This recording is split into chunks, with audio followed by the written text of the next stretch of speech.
দর্শক, আসসালামু আলাইকুম। আমি আপনাদেরকে এখন দেখাবো 3001 কন্ট্রোলার কিভাবে সেটিং করা হয়। আমার মেশিনের কাজ সম্পূর্ণ শেষ। এখন আমার 3001 কন্ট্রোলারটি সেটিং করতে হবে। এই বাটনে একটি চাপ দিব। এখানে আছে 40। বাম পাশের বাটনে একটি চাপ দিব। এখানে আছে 25। এটা আমাদের এখানে বাড়িয়ে 37.2 করতে হবে। এখানে আমরা 37.2 করে দিলাম।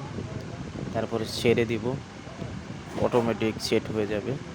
এখন আমরা ডান পাশে বাটনটি একটি চাপ দিব। 40 থেকে কমিয়ে 37.7 করতে হবে আমাদের। 37.7 করে দিব। 37.7 সেটিংটি হলো আমাদের বাল্বটি কত গিয়ে আর কি বন্ধ হবে, এটি হচ্ছে 37.7। আর আমাদের বাল্বটি কততে জ্বলবে, এটি হচ্ছে 37.2। এখন আমরা দেখব সেন্সরটি দিয়ে আমাদের বাল্বটি অফ অন হয় কিনা।